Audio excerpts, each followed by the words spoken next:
Assalamualaikum warahmatullahi wabarakatuh. Waalaikumsalam warahmatullahi Welcome wabarakatuh. to OD Omah Diskusi. Di sini kita mendiskusikan apa saja. Semoga diskusi yang kita lakukan di siang hari ini bermanfaat untuk Anda dan semoga juga menambah wawasan Anda. Di siang hari ini kita kedatangan tamu spesial ya. Saya ketemu tadi waktu liputan di Lanut Iswahyudi dan ternyata beliau ini adalah seorang mayor jenderal kalau di TNI AD ya. Tapi beliau adalah perwira tinggi TNI AU ya. Ada Bapak Marsikal Muda TNI Haji Warsono Esos. Benar Pak namanya ya? Betul ya. Saya baru kenal gitu Pak. Selamat siang Pak. Selamat siang. Dan Ibu juga selamat siang Ibu. Ibu merupakan istri dari Bapak Warsono, Ibu Fitri Anggraini SH gitu. Siap. Saya baru tahu kalau di Magetan ternyata mohon maaf ada yang mencapai karir sampai mayor jenderal kalau TNI AD. Karena ini Marsikal Muda, Marsda gitu. Iya. Asli Magetan Bapak? Asli Mas. Magetannya pun Saya itu asli Dukuh Klaten, Desa Punduk Doro, Kecamatan Pelausan, Kabupaten Magetan. Saya sebegitu panjang. Orang kalau dengar Klaten kan Klaten yang itu Jawa Tengah gitu. Jawa Tengah, tapi sebenarnya ini Dukuh. Dukuh Klaten. Sub Ya. daripada Desa Punduk Doro. Artinya lahir di sana ya? Saya lahir di sana, besar di sana. Sekolah juga di sana Pak? Sekolah di sana. Baru keluar dari wilayah Magetan setelah saya masuk Akabri. Oh, siap. Artinya dari SD sampai SMA Dari masih SMP di sampai Magetan? SMA saya di Magetan. Oh gitu Bapak. Ya berangkat dari anak seorang petani. Bapak masih di Magetan Pak waktu itu? Bapak saya masih. Sekarang memang sudah tua sekali, udah umur 93 tahun. Oh, iya. Masih di Punduk Doro? Masih. Oh masih Pak? Iya. Iya. Artinya Bapak juga sering dong dari Jakarta ke sini atau gimana? Ya, seperti itulah kira-kira gitu. Iya. SD-nya di Pondok Doro atau gimana Pak? Mungkin ada pemirsa Lawu TV yang kenal, oh ini ternyata teman saya tahu gitu. Ya, kalau SD-nya dulu istilahnya SD Ngerejeng. Zaman saya sekolah SD Ngerejeng 2 istilahnya. Tapi sekarang saya lupa pergantiannya di tahun berapa. Jadi SD Punduk Doro 1, Punduk Doro 2. Punduk Doro 2. Di Dukuh saya itu SD Punduk Doro 2. Oh, siap. SD, kemudian SMA tahun berapa? SMP, SD saya lulus tahun 1971 di Punduk Doro itu. Kemudian saya masuk SMP Negeri Pelausan, lulus tahun 1974. Yang sekarang SMA Negeri 1 atau gimana? Yang kemudian setelah itu lulus saya masuk SMA Negeri 1 di Selosari ya. SMA Di Negeri situ 1. SMA Negeri Selosari, lulus tahun 1977. Ya, ini. Artinya malah kalau diingetin dulu mungkin tahun 71 seberapa untuk dari Pelausan ke Magetan itu naik mobil atau gimana Pak? Dulu zamannya saat itu ada mobil kol. Saya masih ingat itu bayarnya kendaraan itu separuh harga orang dewasa, 25 perak. 25 rupiah. Iya, itu satu jalan. Jadi PP ya 50 perak. 50 perak ya. Ya, separuh. Dulu pulang perginya enggak? Pulang pergi saya. Iya. Karena mohon maaf saya ya agak jauh sih Pak ya dari Pondok Doro kalau ke SMA 1 cukup lumayan jauh gitu. Lumayan jauh, iya. Ya. Bapak, ini kalau terkait jenengan akhirnya berkarir di bidang di TNI Angkatan Udara. Ini bisa diceritakan dong Pak. Ini lulus SMA kemudian langsung daftar atau gimana itu Pak? Jadi begini Mas Kocong ya. Yeah. Saya begitu lulus SMA saya itu cari sekolahan yang tidak bayar, tentunya kedinasan lah kira-kira gitu. Pada akhirnya jatuh pada ya masuk daftar ke Akabri. Akabri. Kemudian setelah masuk Akabri ya saya bagian masuk Angkatan Udara. Oh gitu. Sampai hari ini, sampai hari terakhir lah sampai pensiun. Ya, gitu. Itu pasti perjuangan dong Pak. Dari anak Magetan seorang petani, kemudian menjadi bisa masuk Akabri itu sesuatu banget kalau menurut saya. Jadi Mas Koco begini, saya memang punya apa istilahnya semangat yang tinggi. Tentunya itu dari orang tua saya, dari juga guru-guru saya, bahwa saya masuk Akabri, saya punya keyakinan bahwa saya mampu. kita tekad dulu, kita mampu. Bahwa saya berpikir di dalam diri saya, kalau masalah fisik, saya nggak kalah dengan orang kota. Ini sudah tekad saya, dan memang saya dulu juga pelari. Waktu SD, SMP, SMA saya juara terus. Saya dicek itu. Sampai Akabri saya juara 1 lari 100 meter. Nah, itu saya katakan dari segi fisik kan. Akhirnya saya terlatih. Kenapa? Saya di rumah itu saya harus ngopeni sapi. Ternak sapi Pak, saya harus cari rumput. Tapi memang walaupun rumputnya tidak seperti orang-orang, tapi rumput gajah itu yang sawah-sawah yang keledokan kecil kan ditanami rumput, kita ngarit. Nah, itulah secara fisik saya punya kemampuan itu. Waktu masih di Pondok Doro? Iya. Kemudian secara kesehatan, saya itu nggak macam-macam kok. Saya itu ngikutin apa yang harus saya lakukan seperti anak muda. Di era saya kan belum begitu ramai situasi. Lingkungan anak muda kan tidak ramai. Saya masih biasa-biasa saja. Artinya secara kesehatan saya oke saja lah. Saya juga berpikir begitu. Tapi yang pasti mungkin dari sahabat Lawu, mungkin kalau belum tahu namanya Desa Pondok Doro itu berada di kaki Gunung Lawu. Ya medannya sih kalau di kaki Gunung Lawu pasti naik turun dan sebagainya gitu. Iya. Apalagi kalau harus bawa rumput gitu, waduh satu panggul gitu ya lumayan berat juga Pak. Iya. Dulu jalannya nggak seperti sekarang Pak. Oh nggak seperti sekarang. Dan itu dikerjakan setelah pulang sekolah. Bapak, Ibu kenal banget dengan Bapak itu cerita. Iya betul, saya cerita ke istri saya. Dan saya cerita juga kepada anak-anak bahwa perjuangan orang tua tidak sudah luar biasa lah, artinya begitu. Tidak semulus seperti apa-apa. Perjalanan sekarang. Karena saya bayangkan aja, mohon Bun ya, anak seorang petani bisa masuk ke Akabri aja sudah luar biasa gitu loh. Karena pasti butuh tekad yang cukup tinggi dan upaya dan usaha yang cukup keras gitu Bun. Iya. Iya betul seperti itulah. Bapak kalau mungkin selain ya karena kebiasaan di rumah gitu ya, untuk dari sisi fisik mungkin oke lah gitu. Ini kan harus pandai dan sebagainya di rata-rata. Iya, secara kebetulan saya tidak mengatakan saya juga pintar juga tidak, tapi saya waktu kelas 5 SD saya ditawari untuk ikut ujian. Di era itu ujian karena menggantikan seorang yang mengundurkan diri. Karena diyakini bahwa kalau tidak mengundurkan diri, SD saya itu 100% lulusnya.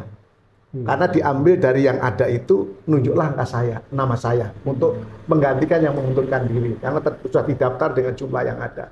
Tapi saya tidak tahu saat itu saya menolak.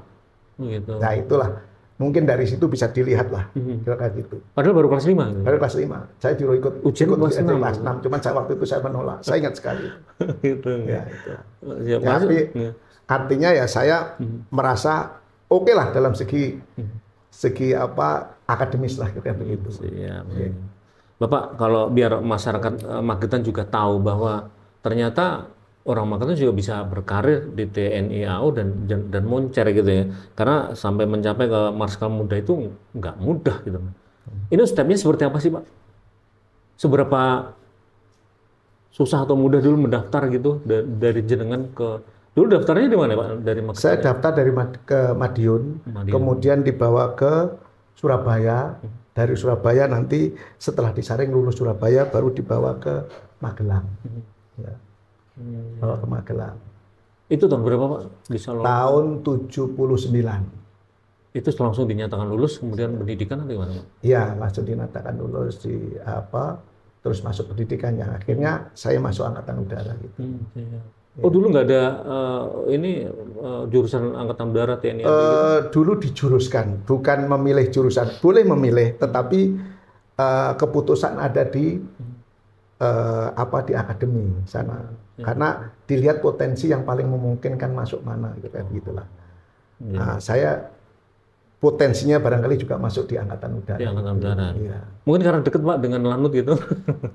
Iya. Justru sebetulnya kalau di bicara soal itu, saya paling takut terbang. Oh gitu. Paling takut terbang. Iya. Apa namanya takut ketinggian atau gimana itu?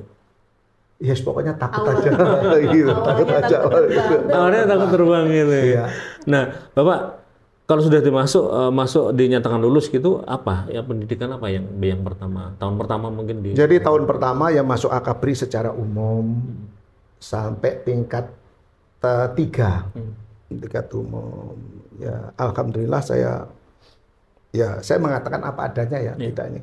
Saya dari tingkat 1 naik tingkat 2 saya nomor 1. Tanggap tanggung Trinas ada di tangan saya. Kemudian dari tingkat 2 ke tingkat 3 saya dapat nomor 1 lagi.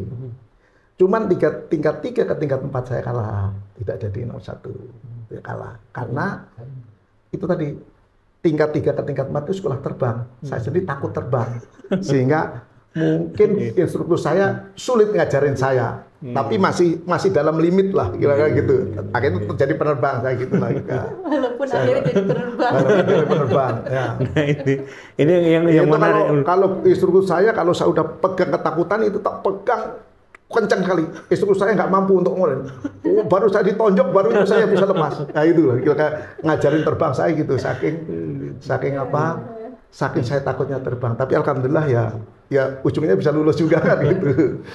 Pak, kalau ini sebuah ketakutan itu memang harus dihadapi gitu ya. Iya. Untuk menjadi seorang sukses itu memang. Karena begini memang, karena saya takut kan. Takut berarti kan tidak memilih sebenarnya gitu. Iya. Tapi saya melihat kawan-kawan saya yang ingin jadi penerbang aja susah banget malah nggak lulus. Kenapa saya harus menghindar, harus lari dari itu? Ini yang harus saya hadapi. Kira-kira gitulah. Saya harus bisa. Udah. Saya tidak ingin istilahnya elek-elekan. Wes asal saya biar nggak lulus nggak. Tapi saya tetap yang menyemangati saya, kawan saya aja kepingin nggak masuk kok, saya sudah masuk kok malah jadi tidak kepingin, kan keliru. Nah, gitu. Harus berjuang juga di sini. Iya. Bapak, kalau ada ketakutan untuk terbang pertama kali itu rasanya gimana sih Pak? Iya. Menghadapi ketakutan yang pertama kayak gitu. Saya megang itu ada kursi ini, saya sampai cekedep kayak gini. Apalagi kalau pertama kali saya diajak terbang setelah saya masuk Taruna tingkat 1 di bawa naik pesawat nomadnya Angkatan Laut, diperkenalkan. Nah, itu terbangnya jam 2. Itu namanya istilah, itu goyangnya itu, bampai kalau di dunia penerbangan. Itu kan naik turun, itu kita ketakutan sekali itu. Wah, sudah nggak bisa apa-apa itulah. Karena mungkin sahabat Lau ini mungkin belum tahu pesawat nomad itu seperti apa gitu. Ini biasanya pesawat ini patroli itu kalau salah. Iya betul, patroli pesawat kecil yang wingnya itu di atas bodi gitu. Wah itu goyangannya memang kencang. Nah, itulah yang justru memperkuat saya tidak ingin masuk penerbang. Itu kira-kira. Itu penerbangan pertama.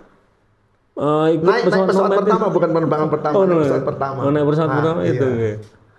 Siap. Karena saya sempat waktu tugas di waktu apa namanya di Kalimantan Utara itu saya sering lihat yang namanya pesawat nomad waktu. Iya, betul.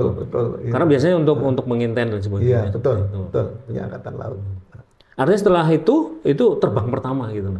Iya, itu dikenalkan naik pesawat bukan terbang. Baru setelah di tingkat 3, setelah dijuruskan, masuk tingkat 3 Angkatan Udara, disitulah mulai dilatih untuk terbang. Namanya latih mula dengan menggunakan pesawat AS2 202 Bravo. Ya. Tapi setelah itu mungkin untuk ketakutan naik pesawat itu masih juga, kan nggak bisa kita hilang spontan, kan nggak bisa itu tadi. Kalau saya udah ketakutan, saya setiknya kan seperti air pegang ini. Nah, itu kalau udah ketakutan tuh ceketem gitu. Instruktur marah-marah namanya udah ketakutan, ditonjok saya, baru saya agak ketakutan kepala. Baru sadar ya. Sampai di situ lah. Itu kayak disimulasi gitu Pak udah? Atau udah langsung terbang. Dulu simulasi belum ada waktu saya jadi siswa Sekbang itu. Siap. Tapi akhirnya berhasil juga Pak? Akhirnya alhamdulillah saya berhasil dan saya dijuruskan ke penerbang transport untuk latih untuk transportnya dengan menggunakan pesawat Cessna 401 402 itu Cessna 402. Artinya itu sudah apa ya bisa sekolah perwira gitu? Iya sudah waktu itu sudah perwira. Karena penerbang masih perwira Pak? Iya sudah perwira. Setelah dari situ saya dijuruskan untuk langsung pesawat yang 4 mesin, yang Hercules namanya Hercules itu, sekolah ke situ lah. Pesawat angkut ya. Pesawat angkut. Kemudian waktu itu saya juga masih pangkat juga letnan 1. Nah, suatu ketika saya dites untuk sekolah ke Amerika, untuk jadi kapten pilot ke Amerika. Nah, disitulah saya ada sedikit kendala di mental saya. Karena apa? Bahwa untuk jadi sekolah terbang Hercules, istilahnya sekolah terbang transport di Amerika, di Little Rock Air Force Base, Arkansas, itu melalui proses seleksi cukup ketat lah gitu. Di mana sebetulnya bukan saya yang ditunjuk, tetapi senior saya, karena harus pangkatnya kapten senior atau mayor. Nah, karena melalui proses panjang tadi, yang utama tes bahasa Inggris. Tes bahasa Inggris itu senior saya nggak lulus. Akhirnya tentunya kan slot ini nggak boleh hilang. Diambilkanlah junior. Junior lah diambil ketemulah nama saya gitu dengan masih pangkat letnan 1. Nah, akhirnya dites saya lulus. Karena antara tes lulus itu kemudian mengirimkan CV kan, mengirim CV ke Amerika sana. Karena latihan itu hanya satu slot, satu seat, satu orang, itu bantuan dari Amerika, nggak bayar sendiri dari Indonesia, nggak. Kalau disampaikan kalau peluang sekarang ini tidak dimanfaatkan karena tidak ada yang lulus, bantuan akan dicabut. Makanya berusaha saya.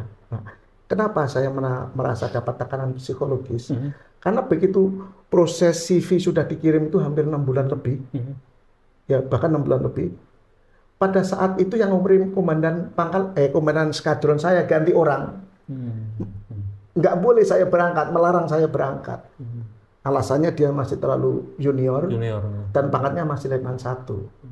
Disitulah terjadi istilahnya. Artinya nggak jadi berangkat atau gimana? Dan dulu diskusi dengan antara Mabes AU dengan Amerika dan dengan komandan saya. Kalau ini nggak boleh berangkat, slot tadi bilang dihapus. Akhirnya terpaksalah, tapi dengan terpaksa juga komandan saya. Ya udahlah kalau begitu ya biar aja berangkat. Maksudnya saya ini, saya kan beban gitu kan oleh komandan saya yang ini. Disitulah saya sekolah di terbang di Amerika pada awal tahun 1988. Seorang diri saya berangkat ke Amerika. Selama 6 bulan saya di sana.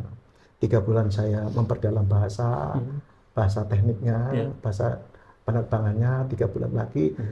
Pertama kali saya datang ke Lakeland Air Force Base itu di Texas. Kemudian 3 bulan berikutnya saya dipindah ke Arkansas, Little Rock. Itu tempat home base-nya Hercules Amerika di sana. Khusus untuk mempelajari bagaimana menerbangkan Hercules? Iya. Bukan bagaimana, saya sudah terbang untuk jadi, udah dapat license Captain Pilot, untuk dapat SIM A. Kira-kira begitulah, udah dapat license Captain Pilot. Itu license-nya ya SIM A gitu tuh? Iya, satu letter atau sertifikat lah, bahwa setelah melaksanakan lulus sebagai pilot standar Amerika. Jadi namanya adalah pilot qualification. Kemudian dilanjutkan dengan terbang taktik perang.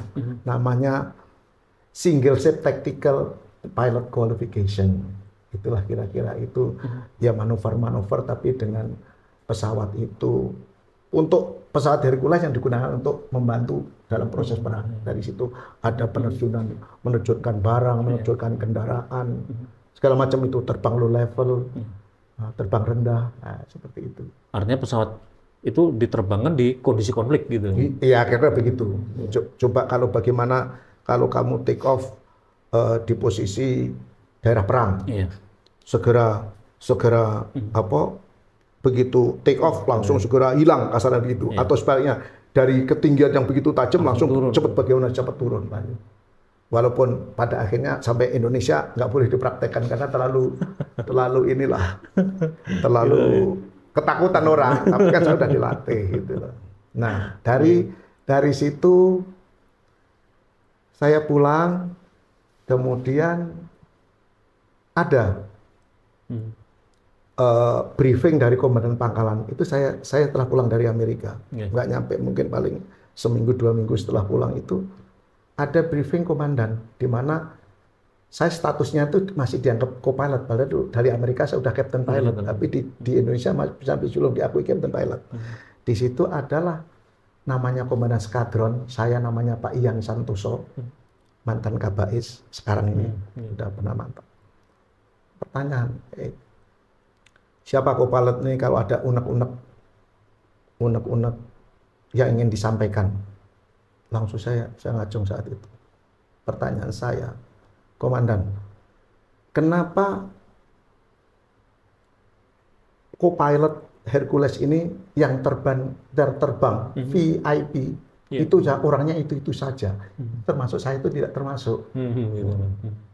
Langsung di situ, lu nggak ada apa kriterianya, pertanyaan gitu. Jawaban dia, lu nggak ada.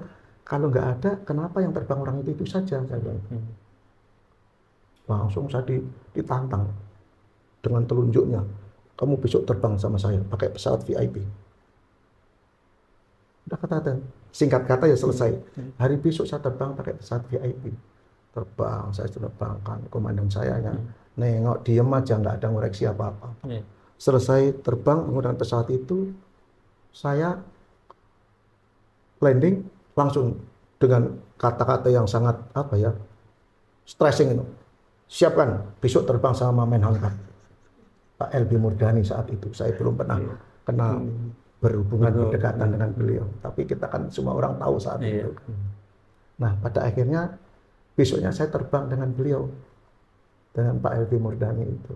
Pangkat saya kapten, waktu itu sudah kapten. Itu kalau bedanya Pak, menerbangkan yang VIP dengan dia? Ya tentunya kualifikasinya harus lebih lah, ya, lebih senior, lebih punya pengalaman. Standar safety-nya juga tinggi. Iya.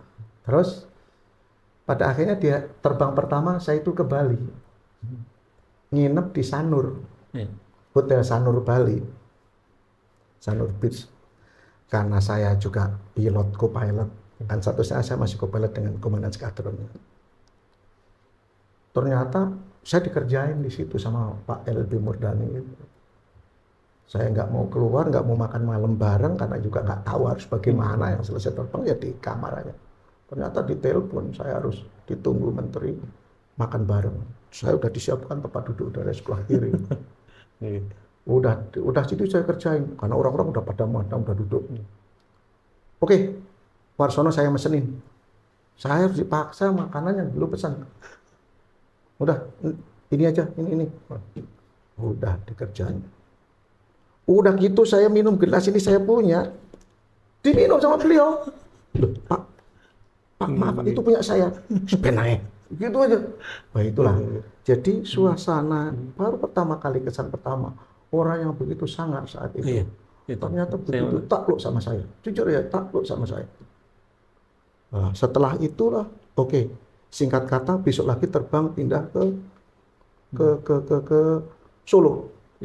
Di Solo nginep lagi di Solo. Di Solo dikasih instruksi. Dikerjain lagi tuh, Dikerjain lagi. Dikerjain lagi.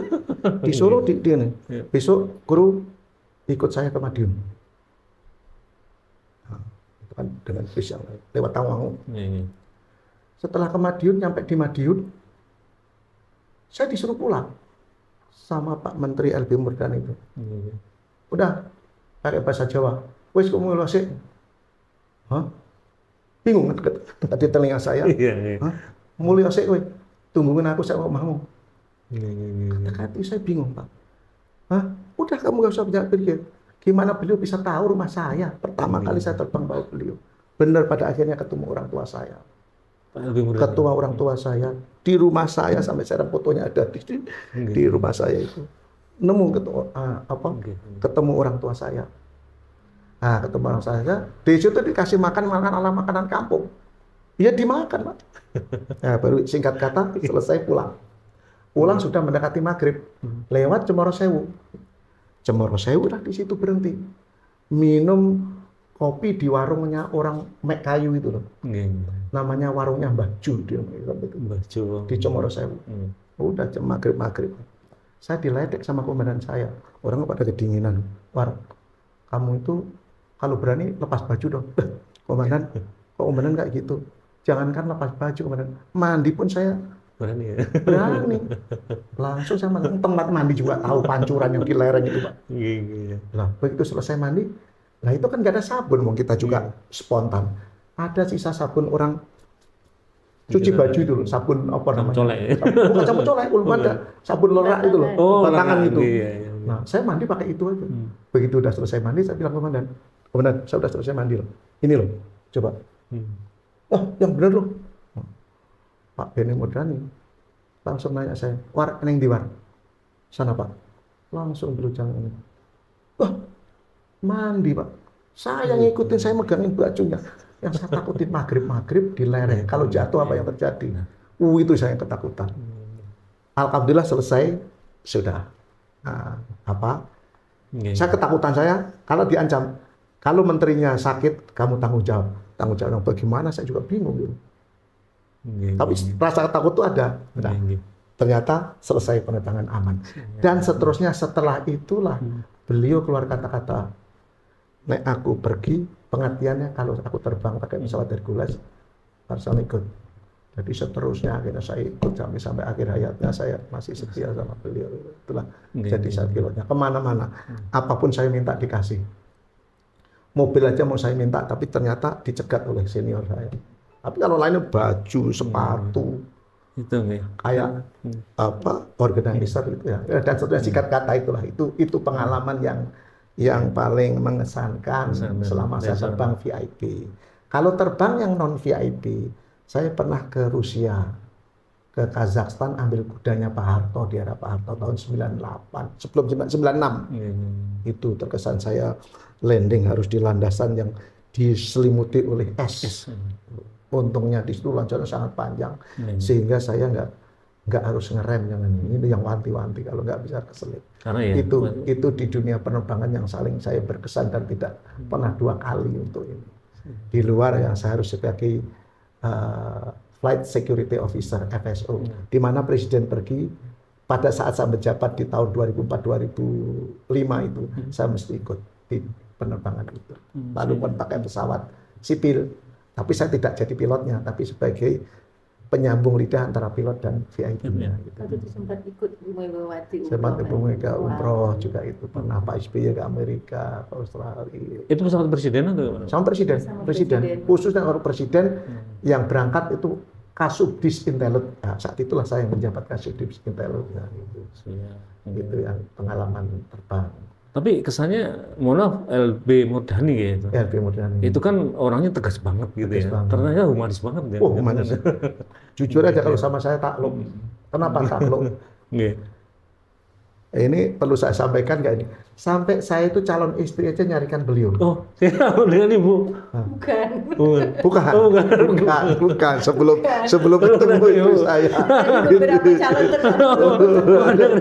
Itu sampai kemana-mana itu beliau nyariin. Tapi jelasnya dibohongin aja. Ya dibohongin bukan saya, bapak itu. Gini ternyata dicek. Nah, ini cek lah. Tapi waktu kita mau nikah, kita minta izin ke beliau. Begitu mau nikah, saya bawa. Pak, ini calon saya sudah mantap, saya mau segera menikah. Disalamin itu, tapi beliau udah di kursi udah waktu itu. Mentolong aja sama istri saya. Jawabnya Pak, kawino. Itu yang akhirnya saya nikah di Medan, dan ketemunya di Medan. Nah, beliau merintahkan, kamu nanti ada acarakan di Jakarta, di hotelnya Robi. Ya sudah, di hotelnya Pak Robi Sumampo itu, yang Akasia kan, Robi Mampo itu, saya udah, saya di hotelnya dia, itu mau nikah. Ya, saya kedua lah gitu, untuk acaranya. Bu, saya tanya Ibu dong, Bu. Bu, ketemu Bapak pertama di mana sih, Bu?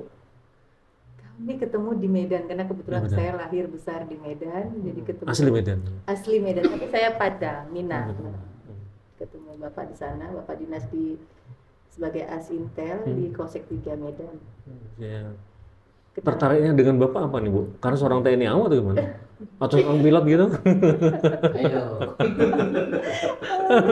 Oh, gitu. Kebetulan karena kami backgroundnya dari dunia perbankan, jadi saya sama sekali buta di dunia militer itu, nggak tahu apa itu kolonel, letkol atau asisten atau apalah itu, kita nggak mengerti. Tapi melihat mungkin orang tua ya melihat beliau tanggung jawab, mungkin bisa ngomong anaknya ke depan. Jadi kami kenal 3 bulan, cuman ya langsung nikah. 3 bulan langsung nikah.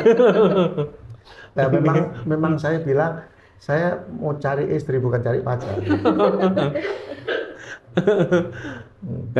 Karena pria tanggung jawab seperti itu. Ya saya udah pangkat kolonel. Saya udah pangkat kolonel. Ya kenal dia ke letkol. Sebulan kemudian naik kolonel. Oh gitu. Apa karena pangkat? Ya, bukan karena pangkat juga sih.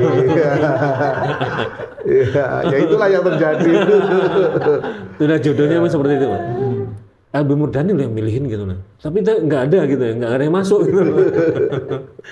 Bukan orang sembarangan yang milihin gitu. Tapi jodohnya ketemu dengan ibu. Ada yang di Solo sini juga, ada di Solo sini juga. Ya tapi dan itu semua saya lihat foto-fotonya kan dikumpulin. Jadi di bapak ibu semua ya. Oh, kriteria 2 ibu semua. Bapak, menurut saya kalau terakhir untuk penerbangan sendiri karir atau apa ya bisa bilang yang paling Anda kenang itu waktu penerbangan seperti apa nih?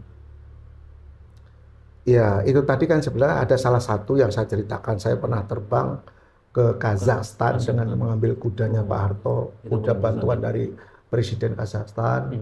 Itu yang sangat terkesan. Saya terbang di atas es, kemudian mau terbang mencari landasan pun susah karena alat bantu navigasinya sangat-sangat terbatas, hanya IDF. Isinya NDB, non direction beacon, itu alat bantu yang paling sederhana. Manual gitu atau? Iya, pokoknya hanya jarum doang. Karena awan itu udah gini goyang susah juga. Semuanya ketutup warna Putih. salju putih. Cuman ada kayak jelirit sedikit. Itu yang sangat saya terkesan itu. Itu kalau lepas sedikit bisa. Oh, sempat hilang itu. Wah, akhirnya seperempat jam nyari itu. Nah, gitu kan itu ya landasannya. Landasannya hilang ya. Iya, itu yang sangat terkesan. Kemudian bahwa zaman Pak Harto, walaupun saya sebagai orang pilot kedua, tapi waktu ingat dulu di Pulau Babi di daerah Nusa Tenggara Timur ada tsunami tahun berapa itu? 80 berapa itu? Oh, Pernah ada, mungkin nggak kelingan lagi. Di Ada NTT. tsunami. Iya, di NTT, di Pulau Babi itu. Ke landing di Maumere. Karena Maumere, ya. pesawat VIP yang pakai jet nggak bisa mendarat di sana, bisanya Hercules. Makanya terbang dengan Hercules. waktu itu mungkin misi apa itu? Misi kemanusiaan lah. Presiden ingin melihat suasana di sana. Pasca tsunami. Iya. Oke. Karena satu pulau sempat hilang di sana dulu. Iya. Ceritanya yang sempat saya dengar. Iya. Ya. Bapak, kalau kemarin tadi kan di Amerika kan sempat terbang ekstrim gitu nah. Itu sempat dipraktekkan apa sih di Indonesia gitu? Kan kondisi ekstrim gitu kan sudah dilatih di sana, bagaimana harus terbang. Tapi di sini ya memang nggak boleh karena apa? Pesawat kita kan diiwit-iwit, dihemat gitu loh. Jangan sampai cepat rusak. Kalau di sana pesawatnya banyak ratus. Bukan, artinya lebih dari 100 itu. Nah, rusak ya udah ganti lagi, gampang ganti gitu. Dan itu keuntungan kita bisa sekolah di sana. Nah, kadang-kadang kalau saat saya menolong, aku tuh ingat si Candiso, tukang ngarit, tapi aku bisa sampai seperti ini. Itu saya rasakan juga saat saya jadi atas pertahanan di Rusia. Saat di atas pertahanan Rusia itu saya juga demikian. Saya Candiso dari kampung yang ini, tapi saya bisa sebagai perwakilan TNI yang ada di negara orang. Karena seperti pembelian pesawat, khususnya alutsista, ya pesawat, ya bom, ya yang lain-lain itu kan alutsista. Itu adalah sangat ditentukan, salah satunya ditentukan oleh atas pertahanan. Tanpa adanya endorse atas pertahanan, semua proyek itu nggak akan jalan. Itulah salah satu juga kebanggaan saya bahwa saya ini memiliki sebagai atas pertahanan memiliki posisi yang sangat strategis. Artinya saran-saran atau apapun itu atasnya sangat berperan gitu. Betul. Karena kan istilahnya kita itu ujung tombaknya TNI di negara lain. Apa yang kita sarankan berikan masukan itu sangat-sangat didengar. Dulu pilihnya apa, Pak? Sukhoi itu atau? Kalau Sukhoi itu memang saya belum masuk sana sudah dipilih. Saya kira juga tepat juga kalau Sukhoi Bhumika ini. Karena apa? Rusia menjual alutsista tanpa syarat. Tapi negara Barat menjual alutsista dengan syarat. Contoh, kalau ada masalah internal dalam negeri, pesawat ini nggak boleh untuk itu, nggak boleh untuk ini. Ada persyaratan itu. Itu ya saya kira. Oke, Bapak, kalau sejarah dari pencapaian di TNI AU, artinya pangkat sebagai marskal muda ini jadi capaian tertinggi atau gimana? Atau mungkin ada prestasi yang mungkin yang paling jenengan ini loh, perjuangan cukup berat banget. Sebetulnya di karier di TNI Angkatan Udara sendiri, di lingkungan TNI Angkatan Udara, saya bintang 1 saja. Saya 4 kali jabatan bintang 1. Setahun pindah geser lagi jabatan bintang 1. Tahun kedua gitu, tahun ketiga itu, tahun keempat dari Irbin Sumda, kemudian dari Waaspam, kemudian jadi Waas Intel, kemudian jadi Wadan Sesko AU, bintang 1 di 4 kali ini. Akhirnya untuk naik saya bintang 2 disipilkan, artinya di instansi sipil, di Polhukam. Saya di Polhukam itu sebagai pertama kali untuk naik bintang 2 di staf ahli Polhukam sumber daya manusia. Kemudian setelah itu saya naik jadi deputi 7 komunikasi informasi dan aparatur di situ. Saya masuk situ saya bintang 2. Nah, di situ saya punya sangat kesan saya adalah kalau pernah dengar ada dulu Badan Cyber dan Sandi Negara. Itulah saya yang menggolkan konsep itu, menggolkannya. Jadi peraturan perpres ini itu sangat rentan. Karena apa? Ada dari Kominfo diambil bagiannya dimasuk ke situ, ada di Kemhan masuk situ, ada di yang dari tempat lain lagi masuk situ. Akhirnya dikumpulkan jadi Badan Cyber. Sehingga orang merasa, oh porsi saya diambil, inilah yang susah sekali. Tapi alhamdulillah saya bisa mengemas itu, bisa jadi konsep dan akhirnya disahkan oleh Presiden, namanya BSSN, Badan Cyber dan Sandi Negara itu. Itu saya jujur aja, pimpinan saya waktu itu Pak Luhut Binsar Panjaitan sangat mengapresiasi saya sampai bisa berhasil itu, bisa tercipta lah perpres itu. Jadi kalau cerita karir jenengan kayaknya nggak ada habisnya kalau seharian kita bicarakan gitu. Ini Bapak mungkin pesannya kepada anak-anak Magetan yang mungkin saat ini punya cita-cita, wah saya juga pengen dong bisa berkarir seperti jenengan. Ini apa Bapak? Mungkin bisa sarannya seperti apa sih itu kepada mereka? Jadi kepada adik-adikku atau sudah anak-anakku ya mungkin ya, itu bahwa dulu saja saya dengan keterbatasan harus mencari rumput, harus sekolah. Saya masih bisa sampai hari ini. Apalagi yang sekarang ini semua fasilitas sudah lengkap. Infrastruktur semuanya, media sosial sangat lengkap. Sehingga mau cari apa, mau belajar apa, tidak ada kesulitan apapun. Sehingga peluang adik-adik atau anak-anakku ini lebih besar. Yang utama adalah tekad dan semangat itu yang tidak boleh pudar. Karena yang saya tanamkan dalam diri saya adalah tekad dan semangat. Nah, itulah. Dari awal saya mampu. Saya bisa. Itu yang saya tanamkan dalam diri.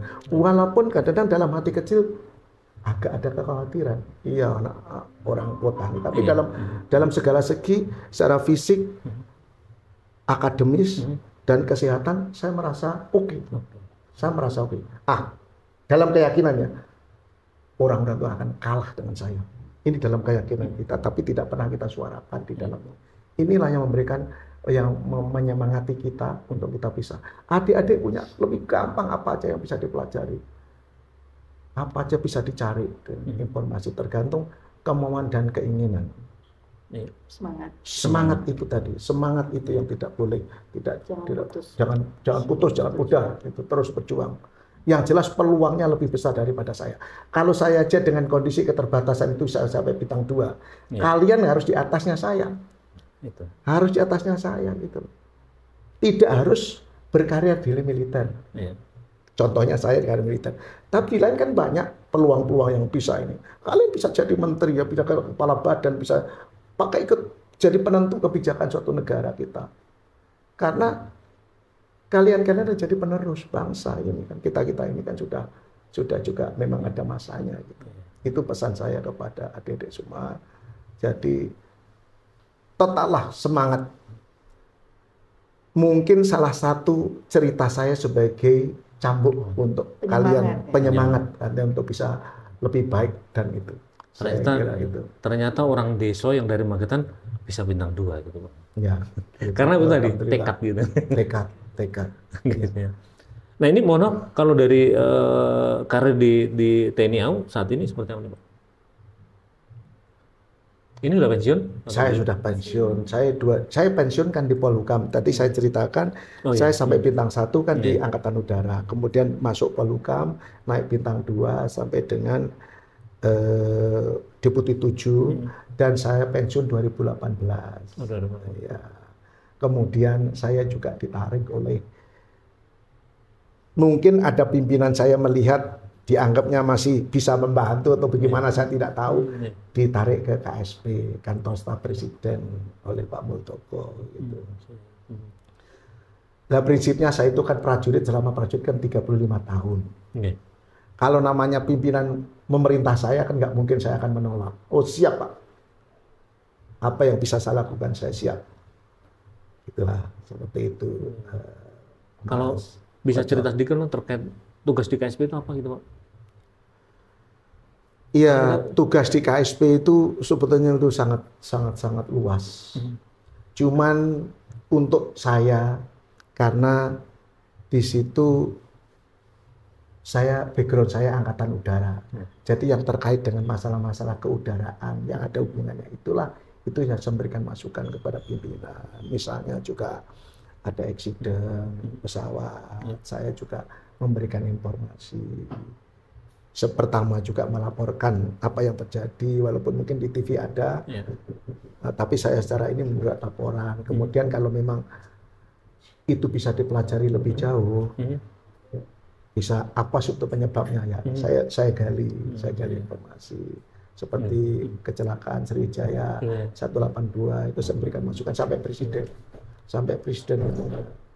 Seperti itu. Input kepada presiden terkait itu gitu. Kemudian ada hal-hal yang lain yang juga bisa juga nyampe presiden, bisa sampai KSP, tentunya juga dilihatlah dari segi itu. Perbaikan di dunia penerbangan. Sampai sekarang masih Pak di KSP? Saya kan sekarang ini kan masuk mau nyalek kan itu. Tentunya di situ ada persyaratan yang menyebutkan bukan sebagai ASN.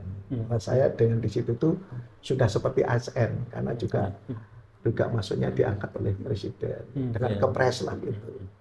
Diberikan hak sehingga itu harus saya lepas. Artinya ini mulai perjuangan baru lagi gitu. Iya. Kalau di KSP kan ya karir sudah cukup nyaman gitu. Iya. Dan sebagainya. Ini mencari tantangan baru lagi atau apa mencalonkan diri? Iya begitulah. Kita barangkali manusia juga butuh perubahan. Dan juga mungkin manusia juga butuh ada tantangan baru, jangan gitulah. Kira-kira seperti itu. Sehingga ini rencana memang ini sudah mendaftar atau gimana terkait rencana untuk jadi anggota DPR RI gitu? Saya sudah mendaftar. Ya, karena saya berpikir begini ya. Selagi saya masih bisa berpikir fresh misalnya ini, kalau masih saya bisa dengan sisa usia saya bisa berbuat kepada bangsa. Tanda kerennya begitu, bisa berbuat sesuatu untuk bangsa, kenapa salahnya? Lebih khusus lagi ke daerah asal saya. Bagaimana daerah asal saya ini paling tidak ke depannya itu saya bisa ikut berkontribusi, memajukan kontribusi. Kalau mengabdi itu terlalu jauh saya katakan, tapi berkontribusi dalam rangka membawa Magetan yang lebih baik. Inginnya seperti itu. Insya Allah kalau saya bisa jadi anggota dewan di Senayan, itu saya ingin berjuanglah untuk bagaimana Magetan ini bisa lebih baik. Kalau konsep, Karena kalau tidak salah sampai hari ini ya iya, belum ada putra daerah Magetan yang banyak perwakilan di Magetan ya, dari Magetan. DRI, maksudnya dari Magetan. Nah, itu Yang di BRI. Nah ini mungkin apa ya, bisa dibilang kesempatan untuk kita ya mendukung ada keterwakilan dari Magetan gitu di Ya, DPR insya RI, Allah barangkali juga saya diberikan amanah oleh masyarakat, bisa diberikan ridho oleh Allah Subhanahu Wa Taala. Saya insya Allah akan maju di caleg 2024 melalui Partai Amanat Nasional. Bapak kalau dari Magetan dan terutama Dapil 7 sendiri, ini apa yang sedang mapping atau sedang lihat gitu untuk diperjuangkan nanti gitu? Jadi kalau saya melihat sekarang itu terlalu dini, saya tidak mau berandai-andai.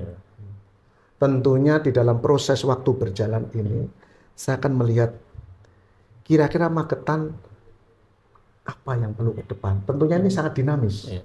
Apa yang kira-kira menjadi prioritas ini? Nah, disitulah saya ingin nanti selalu kalau rakyat memberikan kepercayaan kepada saya ingin mendengarkan suara hati nurani mereka itu seperti apa. Itulah yang barangkali kita dengar dan kita ikut memperjuangkan apa yang menjadi keinginan masyarakat yang memang itu seharusnya pilihan untuk kita perjuangkan di Senayan sana. Gitu. Bapak menonjol kalau anak berapa sih Pak? Putra? Anak saya 3 dengan tempat lahir yang berbeda. Yang pertama adalah perempuan, sekarang lahir di Medan. Waktu saya pangkat kolonel juga. Sekarang di FKUI di sekolah internasional, sudah tingkat 2 di kelas internasional. Itu yang pertama, perempuan. Kemudian yang nomor 2 itu lahir di Moskow, Rusia. Di Moskow, Rusia. Nah, itu tugas belajar juga di sana? Waktu saya jadi atas pertahanan. Atas pertahanan di 2006 sampai dengan 2009. Anak saya itu lahir di 2008. Ya. Yang lain anak yang nomor 2. Nah, sudah berkali-kali minta ditunjukkan daerah kelahiran, tanah kelahirannya itu di mana sih? Gitu.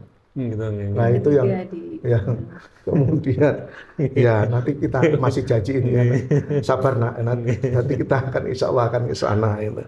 Nah kemudian yang ketiga lahir di Jakarta di Bekasi. Nah, itu sekarang mau masuk kelas 6 di sekolah Global Prestasi School di GPS di Jakarta. Nah yang nomor 2 tadi akan masuk SMA di sekolah. Ada namanya sekolah presiden di Cikarang itu, sekolah boarding itu. Itu ada 3. Itu. Ibu, kalau Bapak sukanya apa sih Bu? Kalau makanan kayak gitu? Suka makanan apa sih Bu? Tempe ya. Tempe ya? Tiap hari itu. Itu Magetan banget tuh kalau tempe tuh. Karena Terong itu terkenal dengan tempe yang enak gitu. Karena sering endorse ke kita itu. Nanti kita kasih contoh gitu ya. Karena tempe terong itu pembuatannya juga unik gitu loh. Di sini punya teknik. Pas di Jakarta matang. Ini baru dibungkus masih mindil ya gitu. Nah nanti dibawa ke Jakarta udah siap digoreng. Gitu. Karena di sini bisa bilang dari pemilihan kedelainya sudah kedelai yang kualitasnya bagus. Kemudian pengerjaannya masih manual. Ini yang buat ini. Banyak yang memasaknya pakai kayu. Nah ini pengaruh terhadap rasa tempe itu. Kemudian membungkusnya adalah dengan daun pisang. Kalau di pasaran kan karena untuk menekan harga banyak yang dengan plastik. Nah kita masih mempertahankan itu. Jadi rasa dan juga aromanya itu kalau di sini beda banget. Masih ini banget ya. Dan harganya murah Bu di sini. Nah ini yang kita bisa bikin kualitas bagus. Tapi dengan harga murah ya karena mayoritas di sini buat tempe semua gitu. Oh sukanya tempe gitu loh. Diapain Bu? Di sambal, digoreng. Digoreng ya. Digoreng yang umumnya seringnya digoreng ya. Di sambal juga di sambal krecek itu kan. Ya, sambal goreng namanya. Iya, pokoknya judulnya tempe semua aja. Kalau Bapak sukanya hobinya Bu, hobi? Hobi Suka sampai menyanyi nggak, Bun? sekarang nyanyi ya, terus ya untuk mengisi aktivitas kita kebetulan ada usaha juga ya, Ya, bisnis juga. biar juga ini ya tetap semangat Aktif ya, ya. tetap aktivitas gitu. Karena- Jadi ada ya ya ada yang dikerjakan kecil-kecilan di Jakarta. Karena kreativitas harus tetap berjaga. Iya. Gitu. Bun, kalau apa ya bisa dibilang kebersamaan dengan Bapak yang paling mengasihkan apa sih, Bun? Beliau punya olahraga atau apa? Punya tantangan di alam atau apa gitu? Bun? Ya setiap saat ya ada aja aktivitas yang mengasihkan ya, karena walaupun kita berbeda jauh umur, tapi di dalam keseharian tuh kita nggak ngerasakan ada perbedaan yang cukup signifikan, karena Mas Warsono juga nggak ada bilang masih adik-adik gitu atau apa. Jadi setiap apapun itu selalu kita diskusikan, baik itu dari untuk anak-anak maupun kita keluarga besar gitu. Kita selalu urun rembuk sama-sama, nggak ada yang masing-masing gitu. Demokratis banget, Bun. Ya, Demokratis ya, banget itu. Bun cuma diajak ke rumah sana nggak, Bun, yang di Pondok Doro? Sering. Ya? Diajak sama juga, Bun, nyari rumput gitu. Anak-anak saya itu yang sering kalau dibawa. Kebetulan kita yang dua kan, yang dua ketiga itu cowok-cowok, jadi sering dibawa ke sawah kalau pulang. Sebenarnya berapa sayang Bapak ini terhadap anak-anak itu, Bun? Bapak itu care ya ke anak-anak ya, walaupun namanya sebagai seorang bapak kan memang tidak kayak seorang ibu ya, ngobrol banyak apa, tapi ke anak-anak cowok tuh deket, tahu lah ya, aktivitas apa semua itu tidak memaksakan kehendak harus jadi ikutin papanya atau apa, enggak, kita masing-masing bebaskan ke anak, sepanjang itu positif ya kita dukung. Karena itu tadi matanya demokratis itu. Siap. Bapak, sebelum kita lanjut ini, Pak. Nah, ini terkait kecintaan jenengan terhadap Magetan itu seperti apa sih, Pak? Begini Mas Koco ya. Saya sedikit menanggapi WA yang ada di masuk WA grup saya untuk WA di Magetan. Pertanyaannya adalah bahwa saya rencana ada nyalek itu. Ada pertanyaan dari grup itu menyampaikan, memang dia KTP mana? Kata-kata itu, dia itu maksudnya ke saya ya. Loh, memang banyak orang Magetan yang KTP-nya bukan Magetan, tapi kecintaannya banyak. Bukti kalau saya cinta Magetan, itu sudah saya buktikan sejak saya pangkat mayor. Pada saat saya mayor, itulah saya tergugah untuk memperbaiki jalan kampung saya, jalan utama, untuk tahun 98. Itu pelaksanaannya, tapi rancangan sebelum tahun itu. Karena apa? Saya pertama infrastruktur jalan yang harus saya perbaiki, karena itu menurut saya utama untuk transportasi hasil bumi kan, dari mana, dari rumah ke pasar, gitu harus lancar, sehingga jalan yang saya upayakan untuk diaspal, jalan utama di Dukuh Klaten, Desa Pondok Doro, dan belum pernah ada desa yang melaksanakan itu. Hanya keluar dari ide saya bahwa ini harus saya perjuangkan. Saya pangkat mayor. Pada akhirnya ide saya ini saya praktekkan atau saya kumpulkan orang-orang tokoh. Waktu itu setelah selesai sholat Id, saya kumpulkan di rumah saya. Kira-kira kisaran ada 100 orang. Tokoh masyarakat, guru, kemudian ya Karang Taruna, lengkaplah perangkat desa itu. Di situ saya bicara, bapak-bapak, bahwa dari dulu hingga sekarang ini waktu saya bicara itu, jalan kampung kita itu nggak berubah. Bagaimana saya menginginkan jalan kampung itu berubah? Maksudnya Pak? Maksudnya mari kita aspal jalan ini.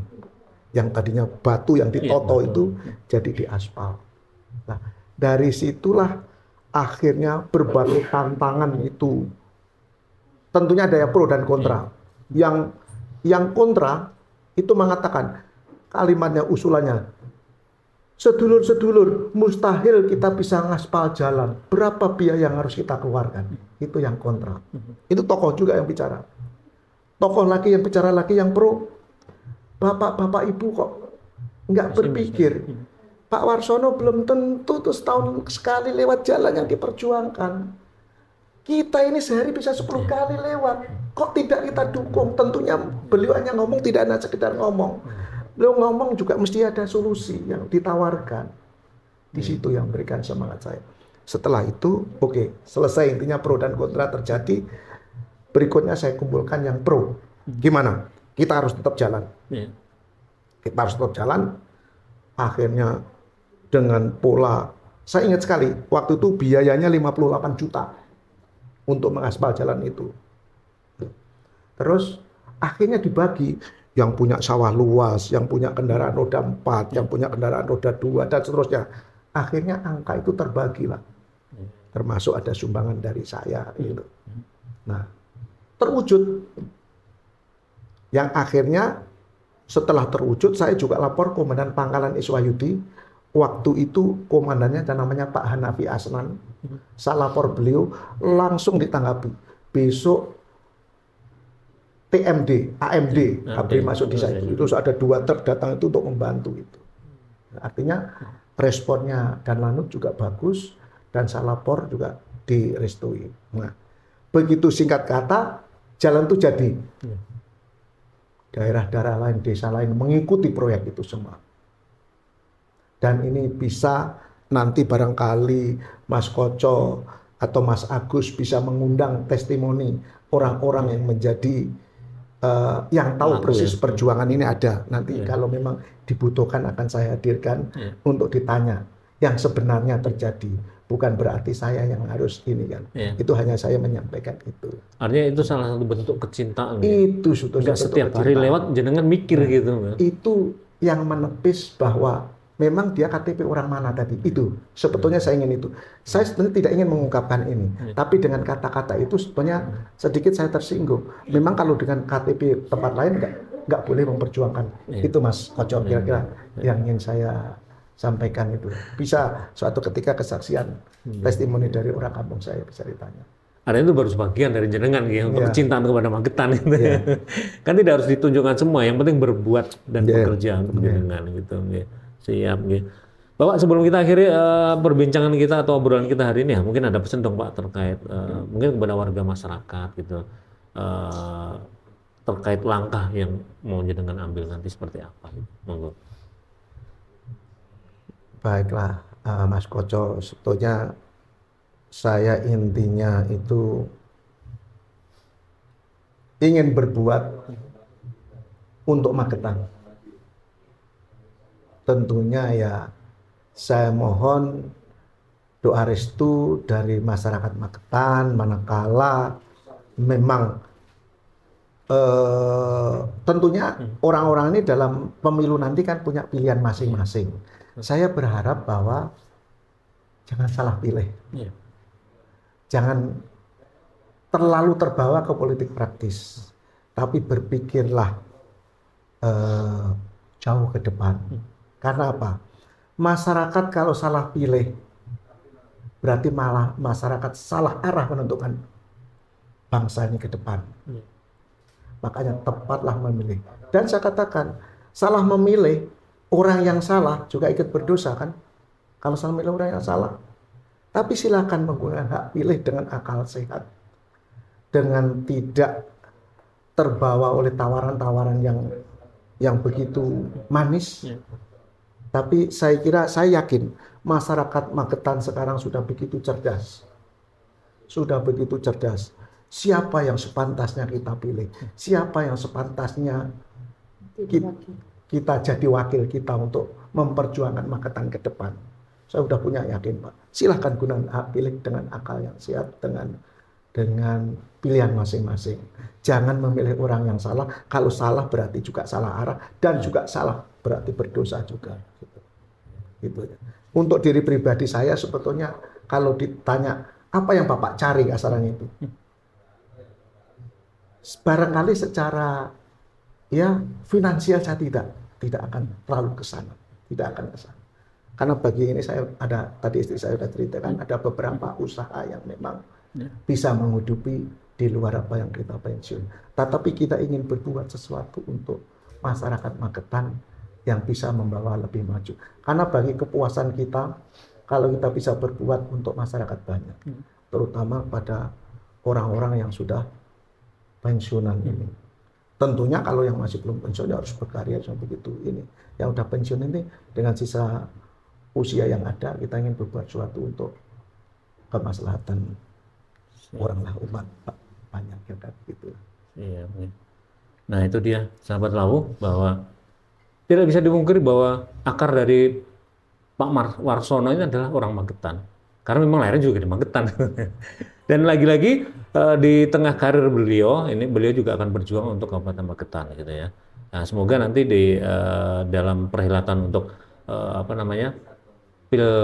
pilkada ya, pemilihan umum legislatif ya Pak ya. Yeah. Nanti semoga masyarakat Magetan bisa dengan jernih menentukan pilihan, bahwa Pak Warsono dari Magetan ya semoga nanti bisa didukung ya. Karena bagaimanapun mungkin jenengan akan menjadi orang yang pertama keterwakilan dari Kabupaten Magetan di DPR RI gitu. Insya Allah. Insya Allah. Amin. Ya, amin. Siap Pak Warsono, terima kasih banyak kedatangannya di studio ini Bapak. Ya, Semoga nanti nuwun, sukses Mas Ibu. Ojo, nggih, sukses. Didampingi terus Bapaknya, beri semangat terus lagi. Yang pasti semoga perjuangan Pak Warsono nanti akan membuahkan hasil yang manis, karena bagaimanapun Pak Warsono adalah orang Magetan, dan kalaupun insya Allah nanti menjadi anggota DPR RI, Pak Warsono adalah orang pertama ya keterwakilan Magetan di DPR RI, dan semoga Pak Warsono juga bisa berbuat banyak untuk kemajuan Magetan. Demikian Omah Diskusi.